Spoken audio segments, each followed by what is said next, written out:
Hey guys, in this video, this is going to be a little bit of a different video. I know I'm posting a lot of Christmas content lately in November. There's still will be tons to come in December. But I wanted to get some things out to y'all sooner than later, just because I felt like some videos were more helpful in November than to wait until December. But you will still get a full month of Vlogmas come December, and I will be posting on Sundays in December up until the day after Christmas. So I thought we'd go ahead and jump into this. And this video is kind of going to be on how I afford Christmas as a single parent and kind of just how I afford day-to-day life. So it's kind of a mixture of both, but I thought I'd kind of add both in to make more sense and to hopefully help some single parents out there, or even parents that are together and are just really struggling to make it work. I thought I'd share this information with y'all. So let's go ahead and get started. So to start off, I do have a little peeping Tom that's 5 years old over here. So I'm gonna have to spell out a few words that I am telling y'all. So first off, we'll go ahead and do the spelling. For STOCKING STUFFERS's, I'll put the word on the screen if I can remember. I save up change all year. So anytime I use cash in any store, all of the change, regular like just leftover $1 bills at payday, I throw into the change bucket as well. And that is how I do that. If it's $100, well then they each get $50 per thing behind me. If it's 200, then they get 100 each, and whatever I have left over out of that budget, I divide it up between the kids and I put it into a savings account for them to be able to have eventually when they get older. The next thing is Christmas gifts. I don't really go off a set budget. Some years I do, some years I don't. It's kind of tricky with 2 kids. When I had just one, I just bought what I thought he would like, but now that I have 2, I try to keep everything even. They get the same number of presents.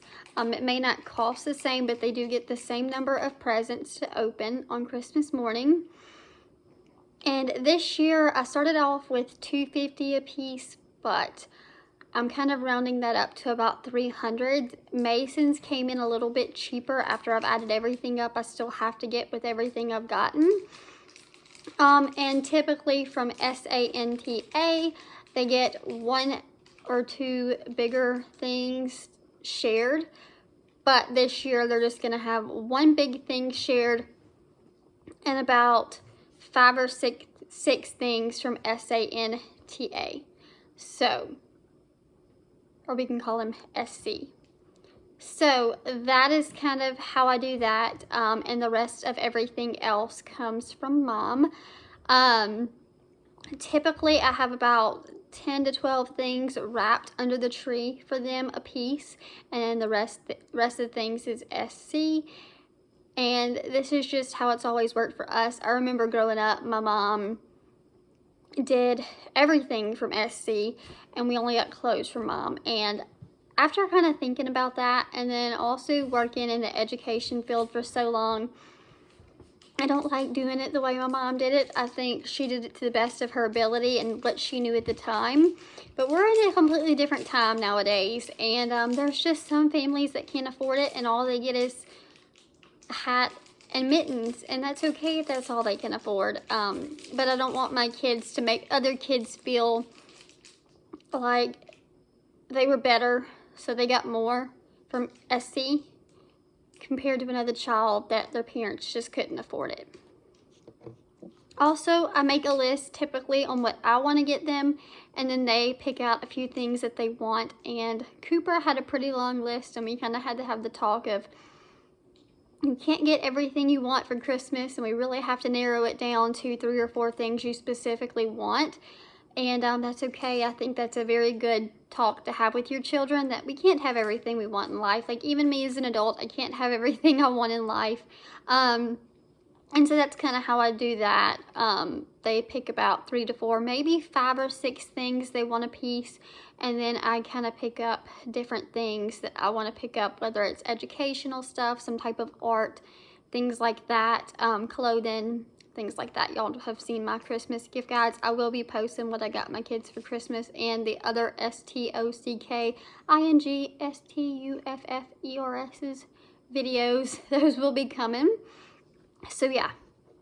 Now, how I kind of budget for Christmas, I shop year round. When I see things, I pick it up. This year, I was kind of slow on it. I didn't get that much.